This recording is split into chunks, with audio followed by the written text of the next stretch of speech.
It's gonna be on your tab. Welcome to the Zinc Bar reading series, run under the auspices of Lungful magazine.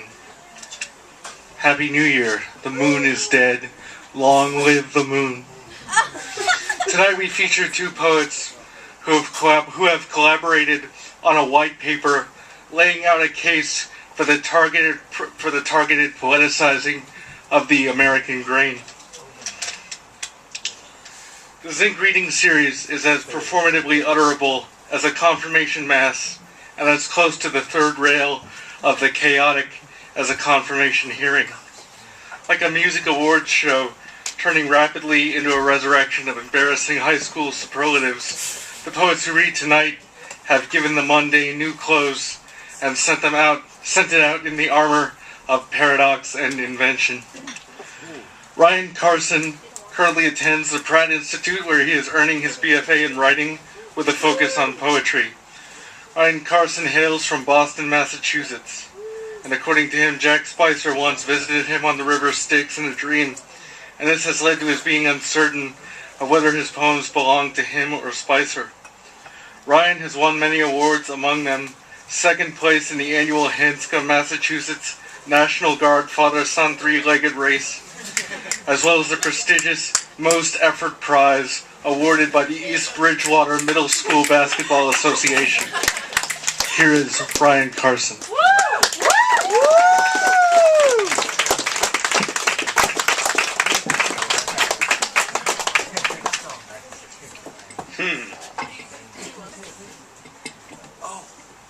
Here we go. Give me a minute, Dan. I got it. Alright. I'm Ryan Carson. Thanks for coming out, guys. This is really awesome.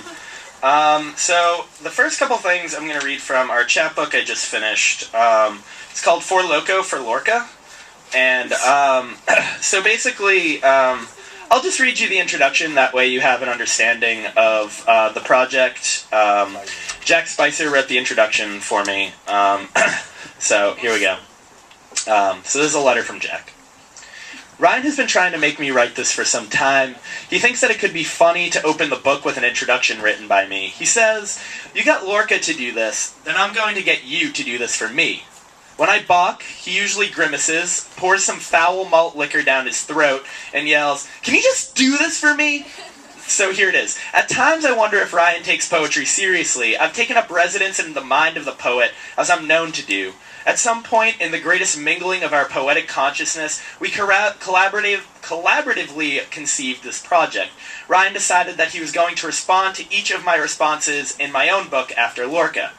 He then decided that he would craft his responses in a type of two-tiered response, structured after my own poems and heads of the town up to the ether, with a few of his own deviations. Ryan has asked that I explain his process so he doesn't have to. First, Ryan would pour over each of the poems in After Lorca while getting very drunk. He would do this on a type of cheap malt liquor called For Loco. Yes, he told me, he was reveling in the play of words. However, he was also using this to peer into what his mind would create while writing in a free transmission.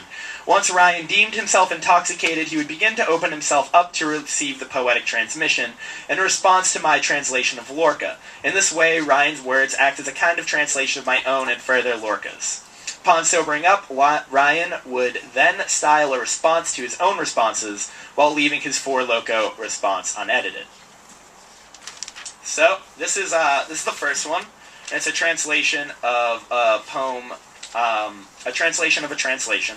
And it's called Debussy, and it's for Annie Parody. And I'm going to do one of these guys. Alright. Debussy. Woo! Once in a while, I sit on the couch in my parents' house, and I take up a spoon and begin eating all of the History Channel in the house. This isn't a good thing. I have to clarify. It's a great thing, as it gives my severe metaphysical anxiety some type of existential purpose. Before I get to that whole metaphysical part, though, seriously, the devil, man! Do you ever wonder if he picks up the book of Revelation one day, pops that bad boy open, and goes, "What the fuck? Imagine having a spoiler alert in your life. Imagine a field of grass filled with only bearded philosophy majors throwing their prized possessions to that God that they don't believe in. I guess that isn't hard to imagine. Revelation works the same for all of us, but if I have metaphysical doubt about the concept of the devil, then this whole Revelations thing isn't really an issue.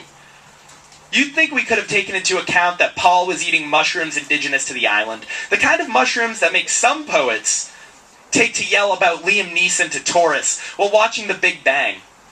I saw the whale move in the ocean of airborne condensated particles, after all. Baleen purifying the soon-to-be riverways of New York, sing all of the metropolis through the bay. But the devil, man.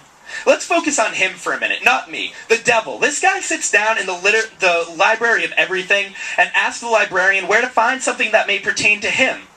He takes down the couple hundred fan fiction titles bearing his sign. Well, not his sign. He's an Aries, by the way.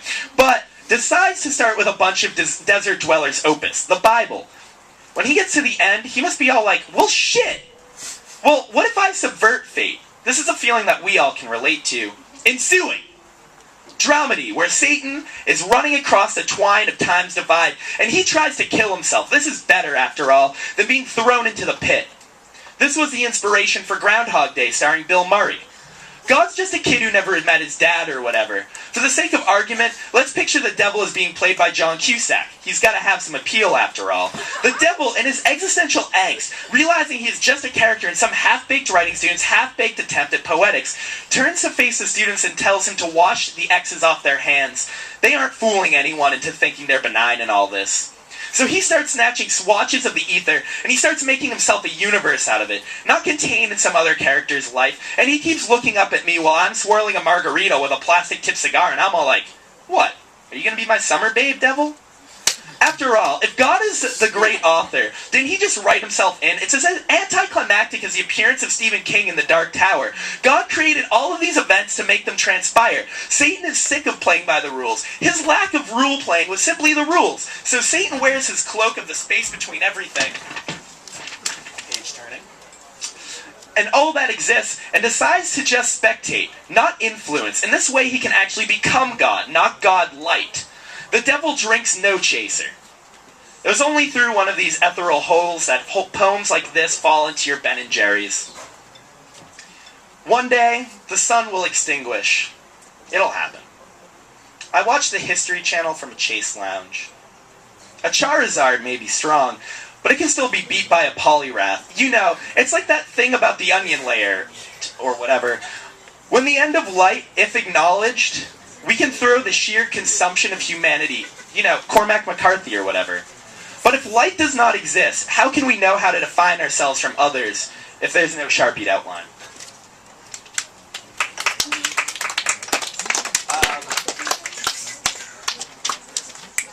Alright, this is a poem called The Ballad of the Shadowy Pigeons. It's another translation. And it's a poetic transcription for Annalisa Downey.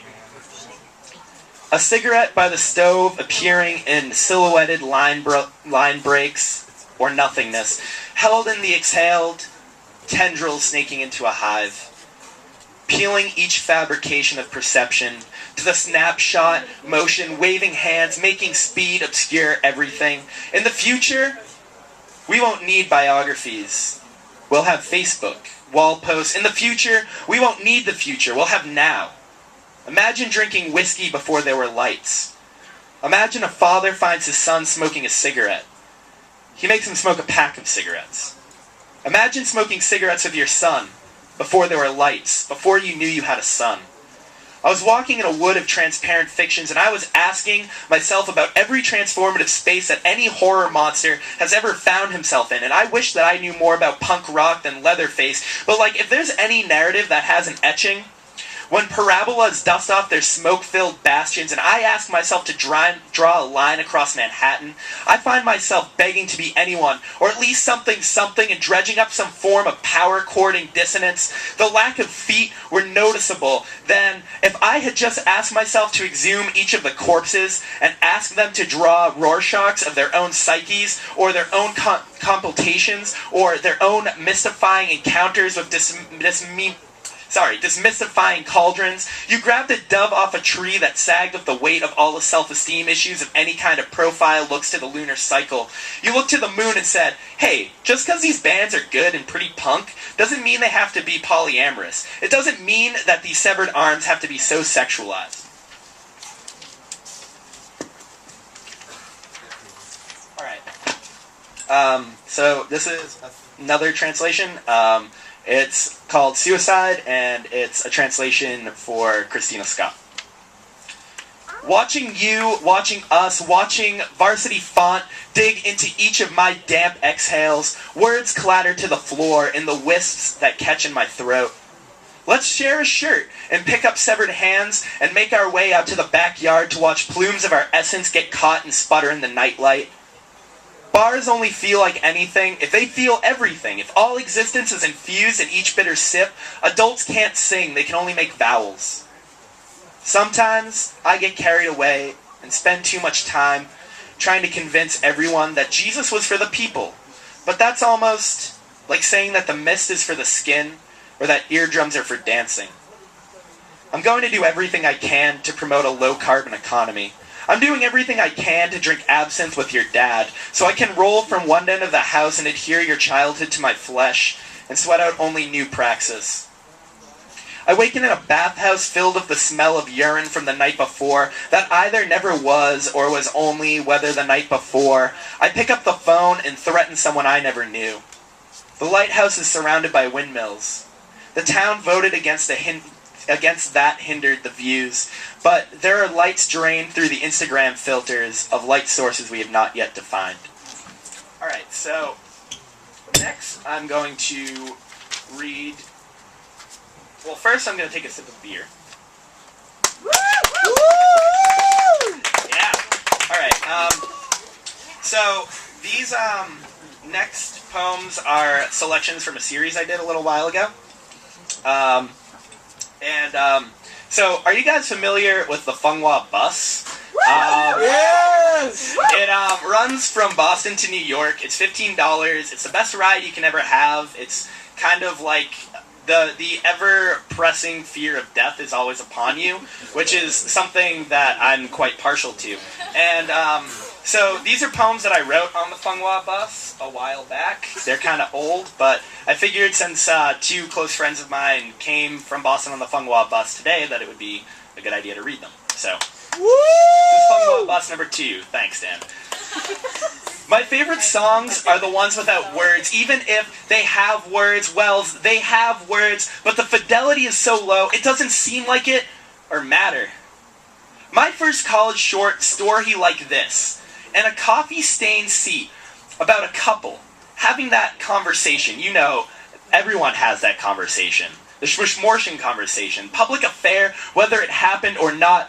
This is all hap while her boots melt and this is pressing. So I get up to use the facil at the back. You're an 8. Mantras aren't very good when you're trying to you're an 8. And right after you left, a hard lane switch, and you are in the lap of a strange, her eyes gleam, and a man sells fish. Which isn't completely true, but if Kai loves the story, I'll tell it forever to Grandma, and who wants to disappoint Grandma? Bridgeport City sign pics, and CC to every contact that I CC, and muffle the noise, the bright sides, and my emo shines with an ounce or 4, THXC, hate edge. Breaking the cutting edge, dribbling swamp water on a tire, work-stained seat on the nod till Sarah picks up. Follow to wood, you're east on and antsy, fashionably home, less of a man and more of a naive kid, still shy to go in public, at least in public restrooms, unless take edge off. Alright, so this is the third poem in this Funghua series, which has a bit of an anecdote to it. So I grew up in Massachusetts, and Walden Pond's obviously like a big deal out there. And the thing about that is, even though I read Walden was like a really important book to me when I was a kid, I still didn't know where the fuck Walden was. And so I always thought this one pond, which also happens to be in Walden, was Walden Pond, but it wasn't Walden Pond. And so yeah.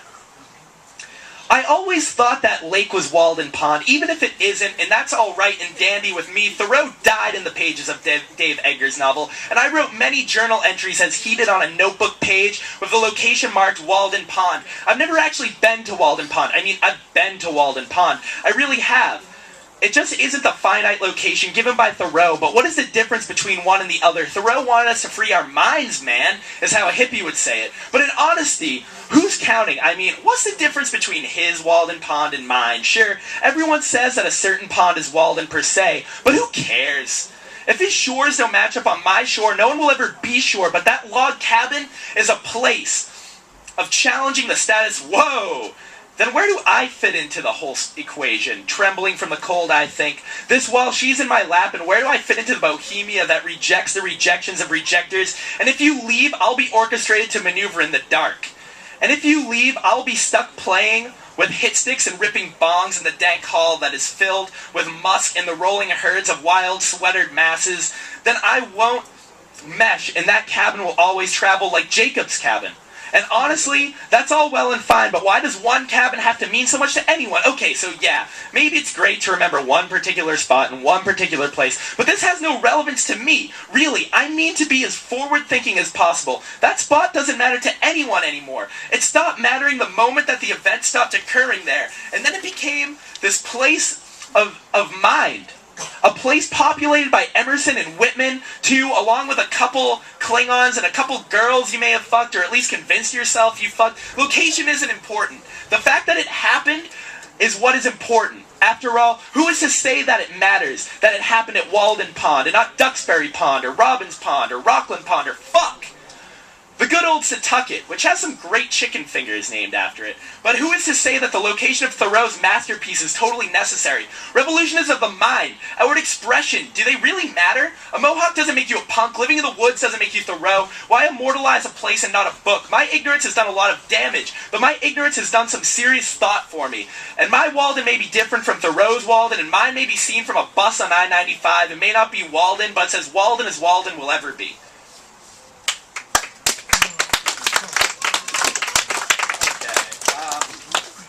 So this is a really new poem.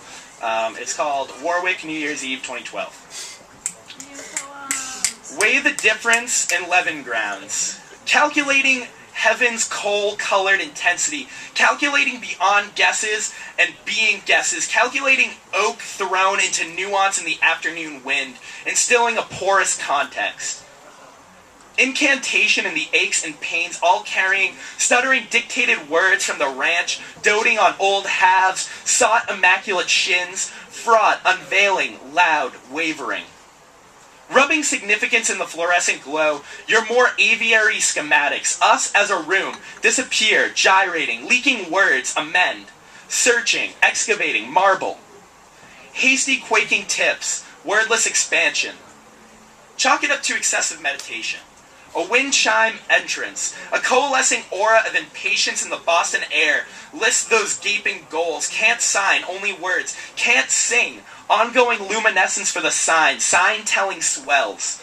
Hopeful crashing docks, I acknowledge the dock, the cascading barriers, cascading pilgrims, scouring the nuance, is television off and on. Bayside picking blues, choosing phalo, weathered sighs, curating a pack. Then nowhere, chewing on priorities, replicating lists. Aching odes to HTML, eloping. Your leaded, cavernous, stray evaporating.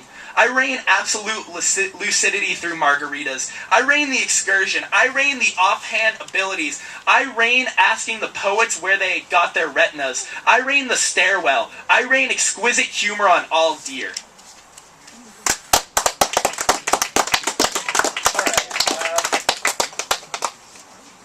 I'm going to do one last thing. For this, I'm going to have to kind of restructure things. Yo, Dan, want to hook me up with a hand sanitizer? Oh, yeah. Cool. So I'm going to do some restructuring real quick. I'm moving my body through the space, which is kind of poetic, right?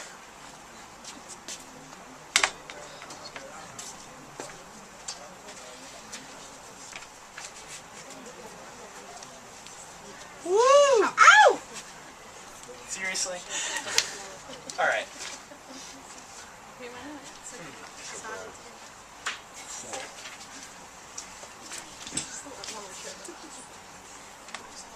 Alright. So, this is a poem, about... This is a poem. Come play with us, Ryan. Well, fuck. I'd really like to. I mean, I'd really like to. That'd be great. That'd be swell. Please, Father, protect me from Satan and all these. But you're so many dark tiles away. So, Father's someplace else. And, like, I really mean it. Like, I mean it. Father keeps writing me. He keeps telling me that he's lost. And I tell him I'm looking. I really am. Please, Father, protect me from Satan and all these. Looking. It's just that I don't know. These doors of blood keep opening up and telling me my body is in my mind, and my mind is in my body, and all these agricultural marvels keep telling me shit.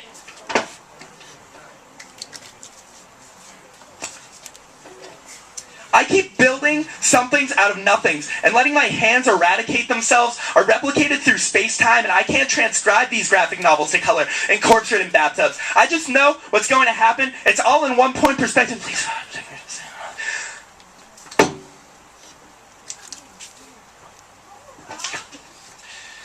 Father Hickey in a robe transfiguring, please, Father, protect me from all evil, and me from all evil blood into fuck. I got that backwards. I don't know. Reverse it. Get in an AIM. Are there any pretty girls on you? I just want you to tell me, please, Father, protect me from all evil. I'm not there, Mrs. Torrance. I'm not present in old family photos, and right in front of you too. I guess, Father, protect me from Satan and all evil, and I need to send more SpongeBobs to the desert. Father, protect me from all evil. I need to just stop peeling away layers. I need to stop riding my bike through hallways, and I need to stop, Father, who art in heaven, hallowed be thy name, thy kingdom come, thy will be done on earth as it is in heaven. How's the next perk go?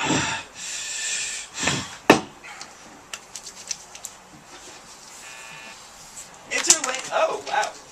I can just yell. Interlinked by video, on either sides of an American haunted, the desert is caked in red urns. It's making the sand float halfway across the Father. Stop! If you're naked, that's good. Way up, Father, forgive. Sorry that the rock climbers are taking all the sheets of red from your elevator shafts and the mouths of bears. I just know that you are a future version of me, of you, and your Eunice. I didn't mean to...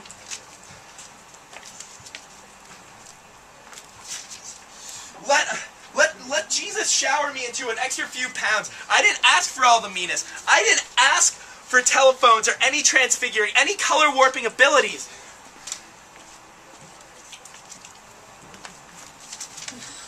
Don't worry, I'm daring to resist water and mud, and Shelley Duvall is handing out Domino's pizza, that is, and telling me to stop wishing for snow, to enveloping all of King Solomon's suite that is ringed in brains, and forgive me, for I have signed away an inheritance of mental displacement when I'm bounding through family photo albums and hedge mazes in suburban New England. Mrs. Torrance, there is no need for a child to view the news. He only learns about animal instincts, which we would have no use for in this curriculum. And if I peel this piece of skin away, the school bus may become blind by their weariness.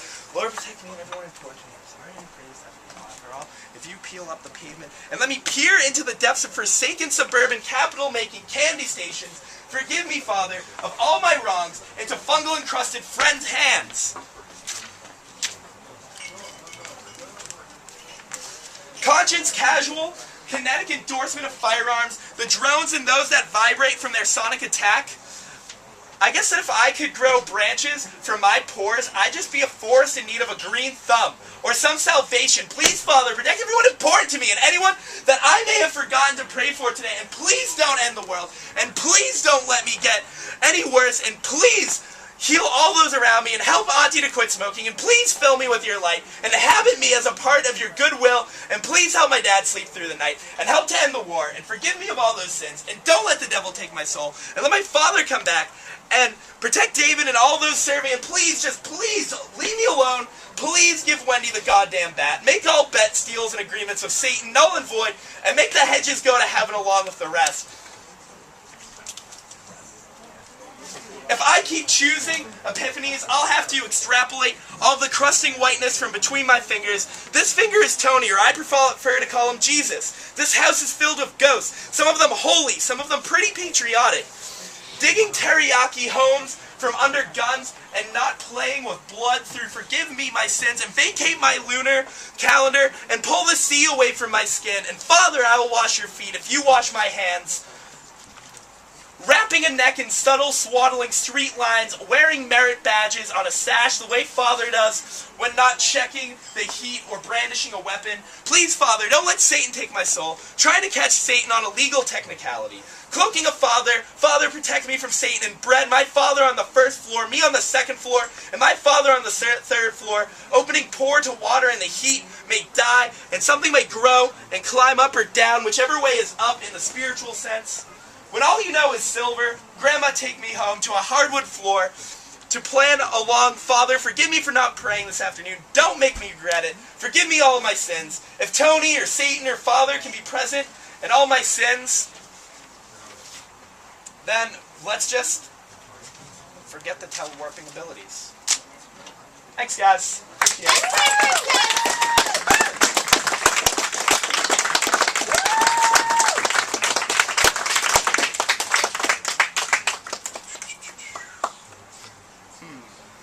I do these at work all the time. Wanna help guide me through it? All right, where?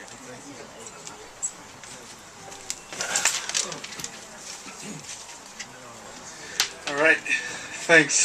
Thank you, Ryan Carson.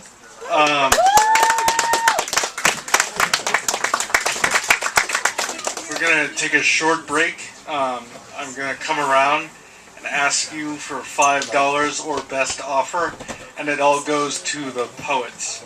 So get some more beers, use the restroom, and we'll be back in a few minutes. Oh, that's important. Thank you.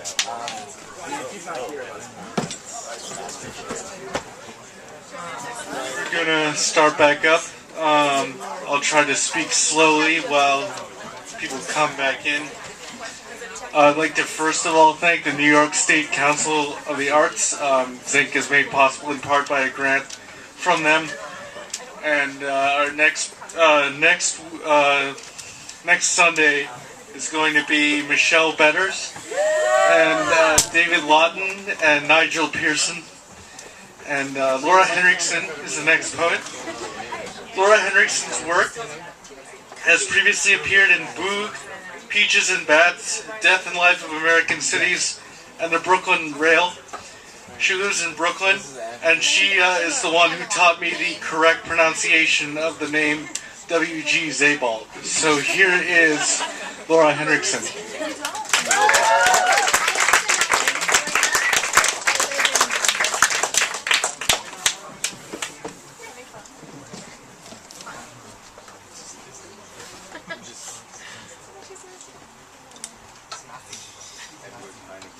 I'm actually Maria's friend from like high school. Hi.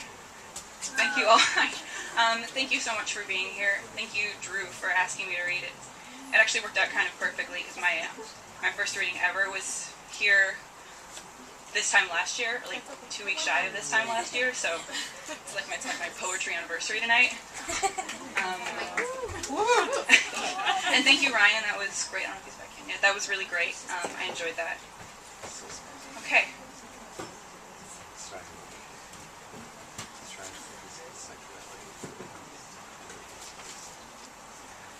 It would have been impossible. Folly to hide them behind walls, hedges, or thickets, to have once been upon a certain road, or to a certain point, and then return. Unless you had to return, to get the buried treasure you buried there 100 or so years ago. Is that nickel wooden? Then toss it in the fountain and make yourself at home in the wicker diamond house on Elm, on Clinton, doom to kick a kinsman in the kidneys, rotating your tires. Any word yet? On the fire escape, I put a spell on you for genuine hope, with certain misgivings, sure, but the beat still goes boom in my marble halls, like a Lonnie firmament for good. This is kind of a fun moment of unity, because I'm going to read my poem after Lorca now, so. Rock and roll. Exactly. Alright, it's called Yes, Your Childhood, Now a Fable of Fountains. Yes, your childhood, now a fable of fountains, about the lichen on the floral embellishments in Ram's head, that has more to fear with hard rain than senescence, only growing, a boring fable, Thomas Merton's childhood, paying a visit to the same fool fountain each spring to consider lichen expansion, sleeping in the new wing with a fan ticking on the ceiling or in some lady's fingers, walk around the Apollonian patio if you have trouble. Your childhood in Trenton, fable about mermaids, I was there, on my way to Florida City Center Best Western, by making nothing of something some days. Yes, your childhood, now a fable of fountains. At their back running lengthwise across the middle of the block, there should have been a canal. In your childhood, you were an open book of fables, operating at an incline without a backyard. Check out Tweed Courthouse through the story about the multicolored window. Still pretty, overpriced, and ruin fed upon your impossible country house. In New York, there is an island for burying dead people, and in your childhood that would have terrified you. Work toward your goals, every day, at least a little. Hold hands in the armored car of your childhood, wrapped in grape leaves, hanging over the side of the pool. No one would ever settle, not if they knew the first thing about living in lighthouses. Yes, your childhood, now an open book, getting watery and increasingly overpriced. Now you could live across from Hart Island and stare out your window at night and forget your childhood fears. Swim in a pool or a fountain like you've got money and choices. Yes, your childhood, now a fable of fountains. Yes, your childhood, now little more than a Gothic chevet and 2 stories with a front porch. Yes, now on 104.7 The Edge, all your greatest hits play, and in a lobby breakfast is served and then fossilized. Now a table of fossils, now a faucet of houses. Keep on the stable or altered, as in the forest or mountain. Miracle without expectation, or real purpose, or real generous, or real sedentary life in the Dakotas drinking ginger ale with a straw. I like your fountain, brother, spit caught in a citrus tree, forever bluesy poinsettia, right desert if you are desert. Go get your love from the faucet. Yes, your childhood, now a mountain of oranges, a relic from the plant I built as a teenage speculator. Yes, your childhood, now an issue of semantics, a darkened mountain. What insurance could comfort this uncertainty? What love could open the door to this bathroom experience? Youth, I suppose, or Apollo. Shake the silence out of endurance, a power outage, amateur.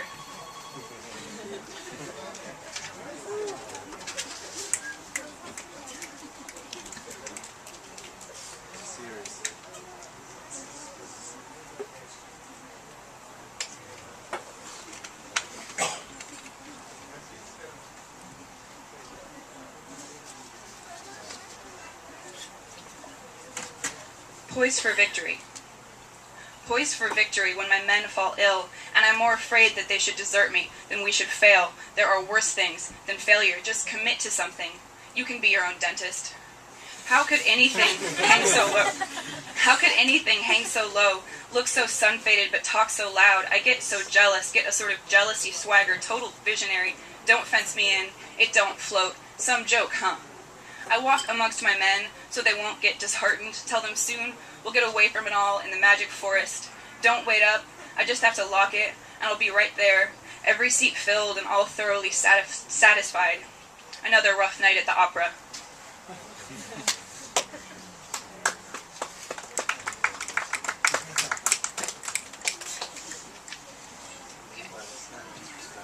Neat yard, glass palace. I'll wash the fish and bring the kerosene up the hill to the landscape. Measure the pit in the other world. Good at verbiage but uncomfortable in this tent. On a vision quest in Florida, all success flows to me like the end of an era. The meal always finishes with fish surfacing, inquiring after leftovers. I am generous. My thoughts are stones. Whose face is that in the lake if it wasn't a fish? The night is not worn, but by the moon. The lake is a bad diamond, not going anywhere. Incorrigible, but not unforgivable. No skipped Christmas or missed flight, not a hazard to your health. Incumbent by next summer, right on schedule, bottom of the lake, middle of the night, glass castle. My favorite arsonist. My broken cash registers, a harp. It's a camp for kids with horses. The hope of the century. Definitely something going on upstairs. Many people working harder. Tomorrow is another day. It's not even June, but it's bashful. There's poison ivy on the trail. Should we name it? What kind of car is that? Whose face is that? In the lake. Who's in your car? I'm tired horses, light morning, no chance of rain, hope for tomorrow. You can be my lens cap helicopter. You could be a pilot. You should be on TV. Maybe we should call for backup, or that's what I'm thinking lately. I could surely be mistaken. Glass of water, toast the weekend, every weekend. That shit happens. Make a sandwich for tomorrow. You'll want it. Don't be sorry. Call the doctor. Tell him sorry for the confusion. Valuable life lesson. Invaluable piano teacher. Dumb as a rock. Back on track. In time for the golden age of medicine. Making your way to Albuquerque. Your way back from California.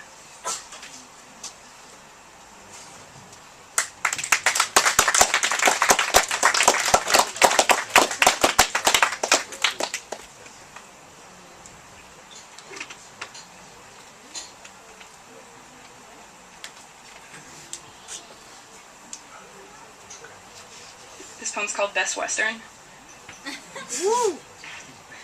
I have all the things you forget. A statue to make you sleep at the foot of your bed. Worse and vivid dreams. I'll meet you early before work. Drive the cattle across the hilly valley. I'm your long-lost twin. Raised in an opposite but parallel single-parent household. Washing your breakfast dishes in Oklahoma in another version of this world, but with fewer lamps.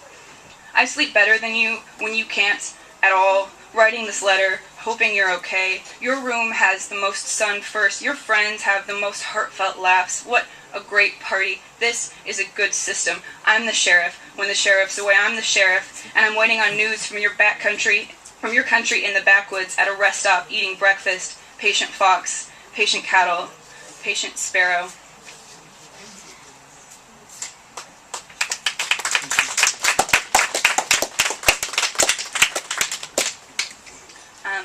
This is a pretty new poem. It's called Right Away. Until you find it, and what left, listen, for every real thing's got another thing coming. In the first place you looked where you said something about real estate, how anything, basically, is what the people agreed upon. And what's more, I could never go down all the way to the lowest vacancy. There are too many houses, but still, I would have wanted to do something about the floor. Right away, people. I remember that too, one day slowly, but you know what, I'll tell you. I may search my heart and soul, the fire may cook what it will, but I won't warm to the idea. Choosing, we have to be very smart. We know about space on a quiet street, but that right there is the problem. Right away, should we? And who can know? Who can know ever? The snow is so white, like a third story on a fourth plane above ground on a plane landing in Arizona. Know the new from the window, from out your body, the street, right away. And then out in the country, welcome to our home, but heads up, we're all out of country. Borrow my hat when you act the passenger, listening to a country station, a station that plays only country music. Right away, you're a real cowboy. You've got another thing coming, mister. If you think about it, you'll pull this off unhitched. Then I'll just get back to sleep like nature, of natural science. I'll set some expectations so I won't ever be timely. Right away, if you can please, refrain from song is serious. I'll be train conductor long gone, but not for long, so don't be cross, I won't be. I'm not from here. What they make in these parts, not for anything. It still wouldn't make much difference. Then like a tractor right away. I was changed, not the best way, not by a long shot. If it comes background sound underneath what you're listening to. Wheels, stand up there, take a picture if you will please me, if you aim to. I'd like to see that. If you right away, don't worry about your reputation. That's the best part. You're a cowboy, or so I've been told. Got a thing for storm-drained horses. Deep down underneath the water, it's all background. I'm not listening. I never learn. Back to the corner right away. Honey, the way you glitter, play guitar, I wouldn't be surprised to hear you when I turn on the radio, turn down so low to turn off. I will always treat you good, so don't be long or cross. I mostly waste time, forget entire days. And even through that, all the best. There's nothing really to write away, though I do it, sure do. But I've got something else on my mind. It's everything I don't have. Am not, can handle, a fiddle. I wasn't born yesterday for coastal winters, sure. I'll join your band, check me out. It took something out of me on the radio, I won't lie, right away. At least we got something. That's more than most enough. Anywhere on earth we can do anything we want and some more. I think of nothing else. I think we can figure. Don't count me out, I'm still on my way. We can work something out, even with what don't give a damn. Right away. Rest your head on the fridge in the kitchen. Forget to call from the road. From every hotel bed or poolside. Right away, but don't. You've got my word, I'm on fire. Go ahead and forget everything that don't matter. Leave all that behind. Say so long to the rodeo. So long, rodeo. I'm going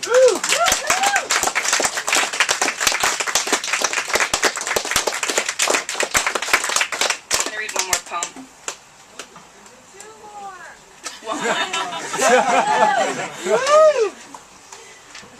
It's called At the Movie Theater. At the movie theater, drinking coffee, mine is an elephant sadness, a high bank robber collar, things you do with your left hand, carrying groceries, wave to a friend. Then an avalanche that covers your soul, steals your best singer before opening night, hurls eggs at the driveway and waits for you to get home. Throw all your brooms from the broom closet and climb inside. Throw all the linen from the linen closet and climb inside. Sweet Lafayette, Colorado, you could be a mountain lion drinking 7-Up, and my heart with a rattlesnake in its mouth, shoestring guitar strap asshole. Milk from the fridge, cabin in the woods, woods in the woods tonight. Thank you so much.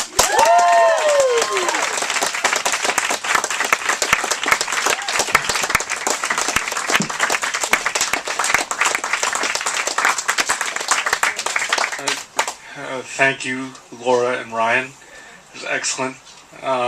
Thank you very much to the Zinc Bar for generosity in continuing to have this reading series. Thank all of you for coming, and I hope that we will see you in the future. Thank you.